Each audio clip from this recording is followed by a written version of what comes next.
Hello बच्चों, कैसे हो आप सब। मैं हूं आशीष और आप देख रहे हो जीव विज्ञान बाई वत्स। तो भैया हम लेकर के आए हैं नए अपने क्वेश्चंस की एक वीडियो जो कि आपकी कोशिका वाले चैप्टर से होगी, जिसमें कुछ इंपॉर्टेंट क्वेश्चंस जो कि आपके टॉपिक आज रहेगा प्लास्टिड यानी लवक, सीलिया, फ्लैजिला, सेंट्रियोल, तारक्काय, राइबोसोम्स और माइटोबॉडीज। तो भैया कुछ ये इन टॉपिक से आज इंपॉर्टेंट क्वेश्चन लेकर के आए हैं, तो आप बहुत ध्यान से वीडियो देखना। क्वेश्चंस की नीट में आने की बहुत संभावना है, इंपॉर्टेंट है बहुत ज़्यादा। भले ही आसान हो पर कॉन्सेप्चुअल होते हैं। क्वेश्चन सारे एनसीईआरटी से रिलेटेड होते हैं, थोड़ा थोड़ा बाहर से भी जो क्वेश्चंस आते हैं वो भी यहाँ पर डाले गए हैं। तो आप वीडियो को पूरा देखिएगा, चैनल को कर देना सब्सक्राइब और भैया कर देना सपोर्ट। धन्यवाद बहुत बहुत। चलिए वीडियो करते हैं शुरू। तो भैया पहला सवाल हमारा कुछ इस तरह से है, राइबोसोम की बड़ी उप इकाई गुंबदाकार होती है तथा ईआर से किसके द्वारा जुड़ी रहती है। देखिए हमें पता है कि जो आपकी एंडोप्लाज्मिक रेटिकुलम होती है ये, इसके ऊपर आपके राइबोसोम्स लगे रहते हैं कुछ इस तरह से, आपको पता होना चाहिए। बड़ी उप इकाई, ये सवाल में जो उत्तर है ये इंपॉर्टेंट है। बड़ी उप इकाई लगी रहती है नीचे एंडोप्लाज्मिक रेटिकुलम के साथ में, छोटे वाली ऊपर रहती है। तो ध्यान रखना बड़ी उप इकाई आपकी यहाँ पर कुछ प्रोटीनों, ग्लाइकोप्रोटीनों की मदद से जुड़ी होती है। उन ग्लाइकोप्रोटीनों को क्या कहते हैं? ऑप्शन हमारे पास riboflavin, amino acid, calcium hydrogen bond. तो भाई इंपॉर्टेंट है क्या? राइबोफ्लोरिन। ध्यान रखना राइबोफ्लोरिन 1 एंड राइबोफ्लोरिन 2 ये दो प्रोटीन होती हैं जो आपकी राइबोसोम को एंडोप्लाज्मिक रेटिकुलम के ऊपर जोड़ के रखने में मदद करती होती हैं, ठीक है ना। चलिए नेक्स्ट सवाल पर चलते हैं।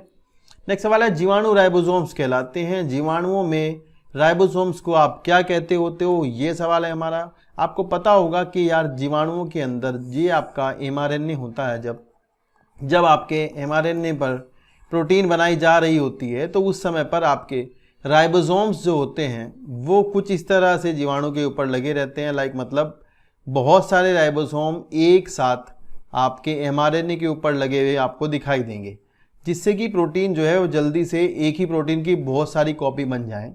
तो ध्यान रखना इस घटना को, जब आपके बहुत सारे राइबोसोम एक ही जगह पर लगे हुए दिखाई देते होते हैं तो इस तरह की संरचना आपकी पॉलीजोम कहलाती होती है। तो यहाँ पर जो आपका उत्तर होगा वो क्या होगा? पॉलीजोम। ध्यान रखना 4 से 8 राइबोसोम एक ही एमआरएनए के ऊपर लगे हों तो क्या कहलाता है?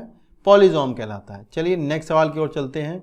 नेक्स्ट सवाल हमारा है, कौन सा आयन राइबोसोम की उप इकाइयों को जोड़े रखता है? तो भैया आपको पता होना चाहिए कि जो राइबोसोम की एक छोटी उप इकाई, एक बड़ी उप इकाई दो होती हैं, इन दोनों उप इकाइयों को आपस में जोड़े रखता है वो कौन होता है? Calcium, manganese, magnesium, sodium. तो आपको पता होगा इसका आंसर है आपका मैग्नीशियम। मैग्नीशियम आयन की कुछ स्पेशल कंसंट्रेशन होती है, विशेष सांद्रता होती है जो आपकी राइबोसोम अणुओं की दोनों उप इकाइयों को आपस में बांधे रखने के लिए मदद करती होती है। तो यहां पर जो हमारा उत्तर होगा वो होगा मैग्नीशियम। चलते हैं नेक्स्ट सवाल की ओर। नेक्स्ट सवाल हमारा है, स्पीरियोसोम्स किसमें भाग लेते हैं? ये आपकी एंडोप्लाज्मिक रेटिकुलम से बनने वाली एक थैली वाली, एक मेम्ब्रेन वाली संरचना होती है। सवाल ये है कि स्पीरोसोम आपके किस में मदद करते होते हैं? तो यहाँ पर हमारे ऑप्शंस दिए गए हैं, लिपिड के संश्लेषण में, प्रोटीनों के संश्लेषण में, वसीय अम्लों के बीटा ऑक्सीकरण में, कार्बोहाइड्रेट के संग्रहण तथा संश्लेषण में। हमारा यहाँ पर जो उत्तर होगा वो होगा लिपिड के संश्लेषण तथा संग्रहण में। तो ध्यान रखना स्पीरोसोम्स जो होते हैं वो आपके एंडोप्लाज्मिक रेटिकुलम से बनते हैं और इनका काम होता है कि ये आपके लिपिड का संश्लेषण कराते हैं और संग्रहण में मदद करते होते हैं। चलिए नेक्स्ट सवाल की ओर चलते हैं। नेक्स्ट सवाल है हमारा, कोशिका में राइबोसोम की फैक्ट्री कौन होता है? तो भैया इंपॉर्टेंट है, ध्यान रखना सवाल क्या लिखा है। राइबोसोम किसकी फैक्ट्री है ये नहीं पूछा है, ये पूछा है राइबोसोम की फैक्ट्री कौन है, यानी सीधी बात है राइबोसोम कहाँ बनते हैं। तो ध्यान रखना आपकी जो केंद्रक होता है, ये केंद्रक के अंदर आपकी कुछ गुणसूत्र मिलकर के एक संरचना को बनाकर रखते हैं। वो संरचना आपकी क्या कहलाती है? केंद्रिका कहलाती है ये। और केंद्रिका के अंदर पाया जाने वाला जो डीएनए होता है, उस डीएनए का जब अनुलेखन होता है, यानी उसका जब ट्रांसक्रिप्शन या अनुलेखन होगा तो उसके ट्रांसक्रिप्शन से जो आरएनए बनता है वो आरएनए आपका कहलाता है राइबोसोमल आरएनए। और राइबोसोमल आरएनए का काम होता है कि वो राइबोसोम बनाने में मदद करता है। तो आपको ध्यान रखना चाहिए कि राइबोसोम बनाने में जो मदद करता है वो आपका केंद्रिका होता है। ध्यान रखना यहाँ फैक्ट्री मतलब केंद्रिका की बात हो रही है। केंद्रिका के अंदर पाया जाने वाला डीएनए ही आपका राइबोसोमल आरएनए बनाता है। वही फर्दर फिर आपका एटीपी निर्माण में राइबोसोम के निर्माण में मदद करता होता है। चलते नेक्स्ट सवाल की ओर। नेक्स्ट सवाल है ट्यूबुलिन प्रोटीन नहीं पाई जाती। ट्यूबुलिन प्रोटीन जिसकी हमने आपको थ्योरी वाले पोर्शन में जाकर के पढ़ा रखा है। आप इन सब चीज़ों को पहले पढ़ने के लिए आप प्लेलिस्ट में जाकर के देख सकते हैं कि वहाँ सेल वाले चैप्टर को नीट के लेवल तक एनसीईआरटी से लाइन बाय लाइन समझाया गया है, एक एक टॉपिक क्लियर किया गया है। साथ ही साथ आपको कुछ एक्स्ट्रा चीज़ें भी बताई गई हैं जो नीट में आती है। वहाँ पर आप ट्यूबुलिन के स्ट्रक्चर देख सकते हैं। ट्यूबुलिन प्रोटीन जो कि आपकी लगभग 13 प्रोटोफिलामेंट्स, ठीक है ना, 13 सूक्ष्म तंतुओं की मिलकर बनी होती है। वो आपकी कहाँ कहाँ मिलती होती है, पहले तो बताओ कहाँ कहाँ मिलती है। ध्यान रखना, वो आपकी पक्षभाग मतलब सीलिया, कशाभिका मतलब फ्लैजिला, सूक्ष्म नलिका मतलब माइक्रोट्यूब्यूल। तो भैया ध्यान रखना, माइक्रोट्यूब्यूल जो होते हैं ये आपके बने होते हैं ट्यूबुलिन प्रोटीन के। फिर माइक्रोट्यूब्यूल आपके फ्लैजिला बनाते हैं, माइक्रोट्यूब्यूल आपके सीलिया बनाते हैं, और प्लाज्मा मेम्ब्रेन जिसमें कि लिपिड और प्रोटीन मिलते हैं वो आपके इसके बने हुए नहीं होते। तो उत्तर हमारा यहाँ पर क्या होगा, प्लाज्मा झिल्ली होगा। ठीक है ना। चलिए नेक्स्ट सवाल की ओर चलते हैं। नेक्स्ट सवाल है हमारा, मैग्नीशियम आयन की किस सांद्रता पर राइबोसोम का द्विलक बनता है। जी सवाल ध्यान से सुनिए, मैग्नीशियम आयन की किस सांद्रता पर राइबोसोम का द्विलक बनता है। द्विलक का मतलब ये है, मान लीजिए 2 राइबोसोम आपके हैं, तो ये जुड़ करके अगर आप मैग्नीशियम की कंसंट्रेशन 0.001 मोलर सांद्रता अगर रखोगे तो राइबोसोम की दोनों उप इकाइयां आपस में जुड़ जाती हैं।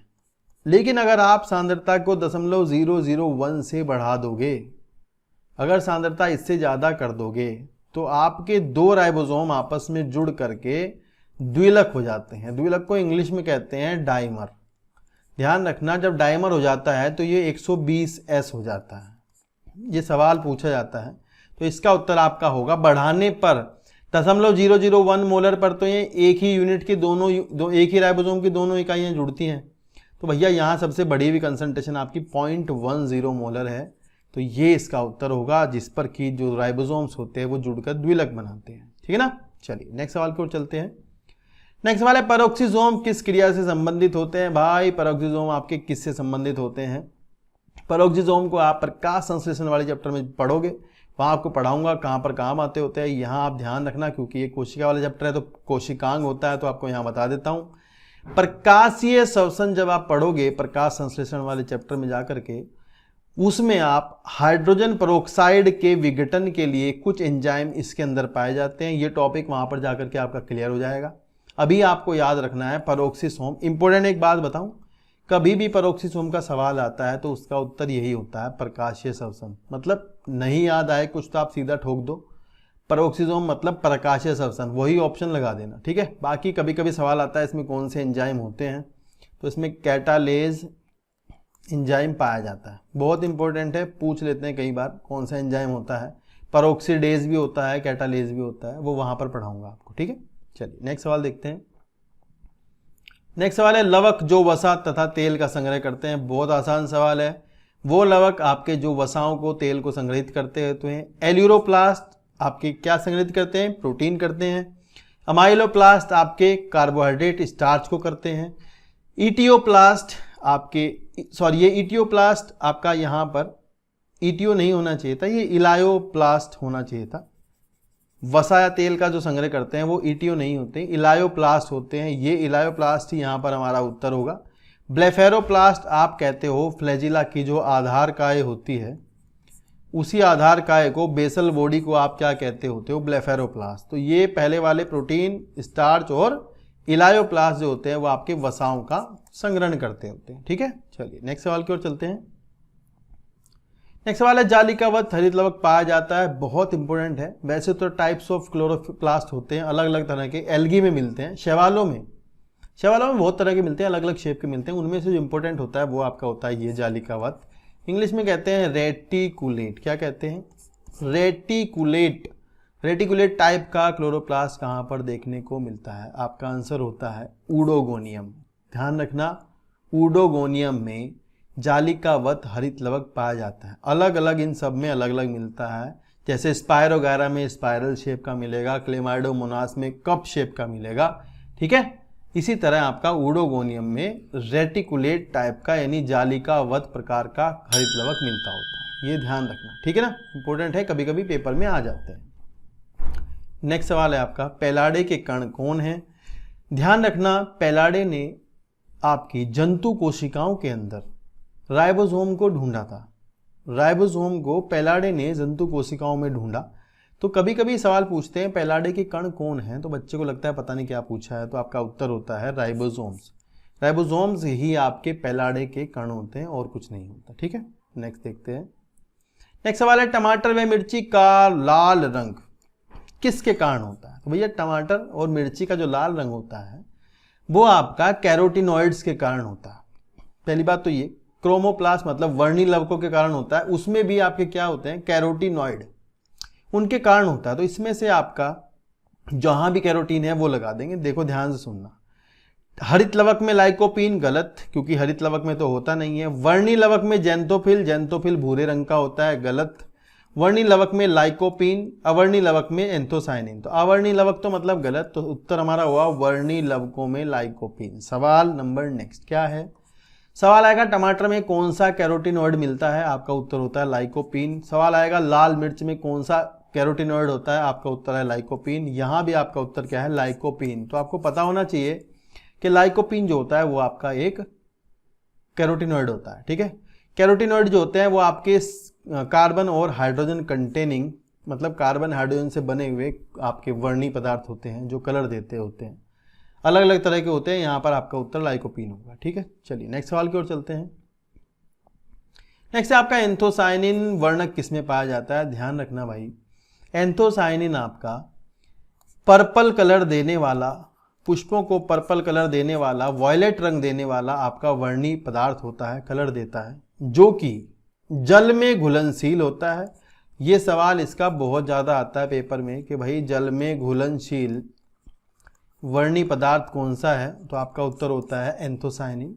तो जल में घुलनशील होने की वजह से ये कहाँ पाया जाएगा?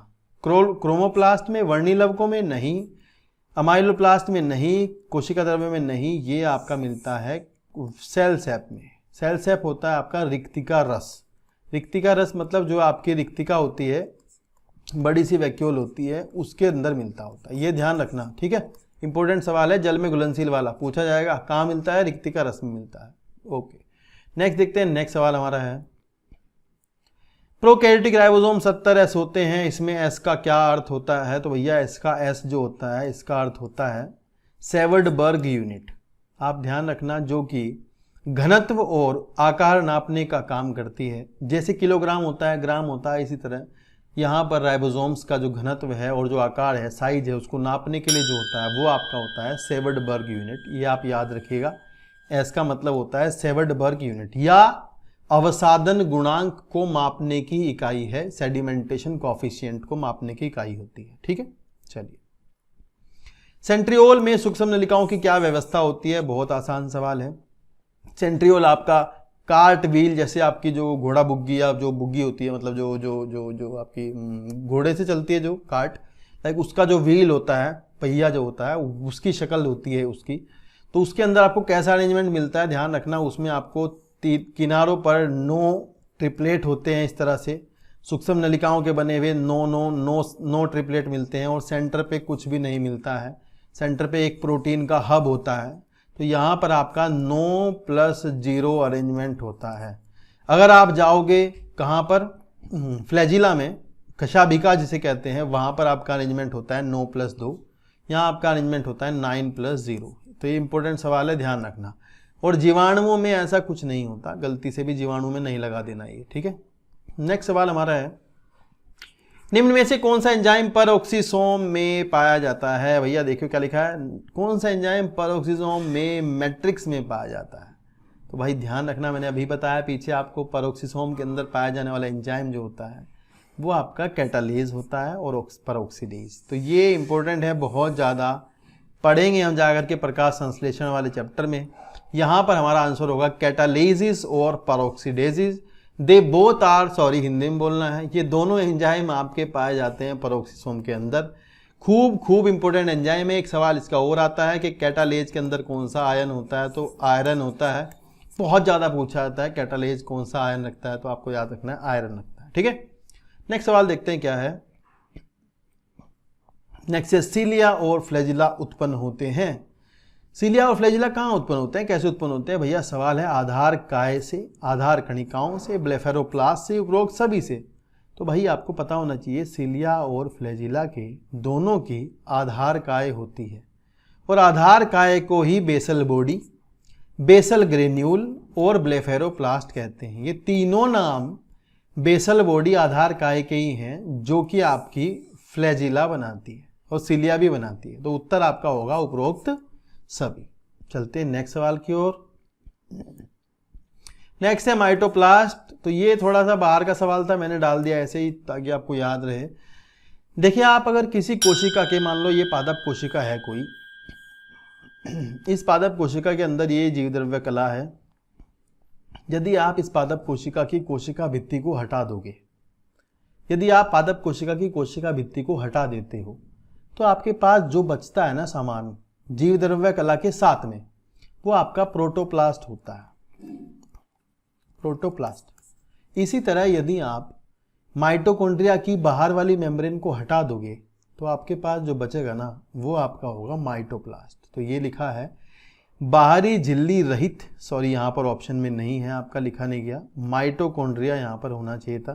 तो ध्यान रखना, जिस माइटोकॉन्ड्रिया की बाहरी झिल्ली हटा दी जाएगी वो माइटोकॉन्ड्रिया आपका क्या बन जाएगा? माइटोप्लास्ट बन जाएगा। ठीक है ना। चलिए नेक्स्ट सवाल की ओर चलते हैं। निम्न में से कौन से पदार्थ एल्यूरोप्लास्ट में होते हैं संग्रहित? भैया हमने पीछे डिस्कस किया था, अभी बताया था। एल्यूरोप्लास्ट आपके प्रोटीन संग्रहित करते हैं, ये आपको याद करना है, आ जाता है पेपर में बहुत। एल्यूरोप्लास्ट प्रोटीन संग्रहित करते हैं, इलायोप्लास्ट वसा संग्रहित करते हैं, और जो आपके तीसरे होते हैं उनका नाम दिमाग से निकल गया, वो आपके कार्बोहाइड्रेट को रखते हैं, उनका नाम होता है एमाइलोप्लास्ट। तो ये तीन होते हैं, अमाइलो वाले कार्बोहाइड्रेट करते हैं, एल्यूरो वाले प्रोटीन करते हैं। ठीक है, ये अवर्णी लवक होते हैं, वर्ण इनमें नहीं होते, ये संचय का काम करते हैं, कुछ चीज़ों को स्टोर करते होते हैं। नेक्स्ट सवाल है हमारा, तारक केंद्र व तारक काय किसकी कोशिकाओं में उपस्थित होते हैं? भाई देखो, तारक केंद्र और तारक काय आप कोशिका विभाजन वाला चैप्टर पढ़ोगे, वहाँ पर जो आपके तर्कुतंतु बनाने का निर्माण करते होते हैं वो आप देखोगे, जो आपके किसी भी फ्लैजिला की बेसल बॉडी आधार काय बनाने का काम करते होते हैं वो आपके होते हैं तारक काय या तारक तंतु। तो भैया ध्यान रखना, वो आपके केवल जंतु कोशिकाओं में पाए जाते हैं, क्योंकि पादप कोशिकाओं में वो नहीं मिलते। दूसरी बात, पादपों में जिस जगह भी आपका फ्लैजिला होगी उस जगह पर तारक काय होगा। पादपों में जहां भी आपकी फ्लैजिला होगी वहां पर आपका तारक काय मिलेगा, बस ये ध्यान रखना, यहां पर तो दिया नहीं गया है। ठीक है, चलिए नेक्स्ट सवाल देखते हैं। नेक्स्ट सवाल है, निम्न में से किसी में आप ग्लाइओक्सिजोम पाए जाने की आशा रखते हैं? ध्यान रखना, ग्लाइओक्सिजोम जो है आपके वसाओं के ऑक्सीकरण के लिए होते हैं, और इनमें से जहां भी जिसकी भी भ्रूणपोष के अंदर वसा होगी वहीं होंगे।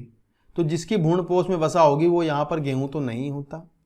अरंडी का जो भ्रूणपोष होता है, कैस्टर जिसे आप कहते हो, वहाँ पर आपकी वसाएं होती हैं, तो वहाँ पर आपके ग्लाइओक्सिसोम भी पाए जाएंगे, क्योंकि ये आपके वसाओं के ऑक्सीकरण में काम आते हैं। ठीक है ना, बीटा ऑक्सीडेशन ऑफ फैट में काम आते। तो यहाँ पर आपका उत्तर होगा आंसर नंबर 2।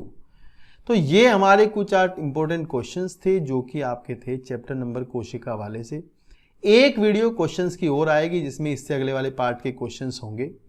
आप चैनल के साथ लगातार बने रहिएगा, लगातार आप सपोर्ट करते रहिएगा। थोड़ा थोड़ा सपोर्ट करते रहोगे तो मुझे कुछ काम करने की हिम्मत आएगी।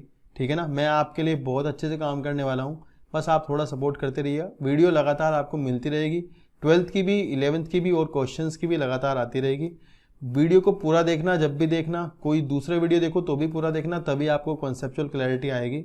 और ये ध्यान रखना कि मैं आपकी मदद करने के लिए काम कर रहा हूँ। ठीक है ना, मेरी मदद इससे होगी या नहीं होगी वो बात की बात है, लेकिन अभी फ़िलहाल में ये आपकी मदद के लिए हो रहा है ताकि आप लोग नीट का एग्ज़ाम जैसी चीज़ों को क्वालिफाई कर पाए। ठीक है ना, बहुत बहुत धन्यवाद वीडियो को देखने के लिए। मिलते हैं नेक्स्ट वीडियो में, शुक्रिया।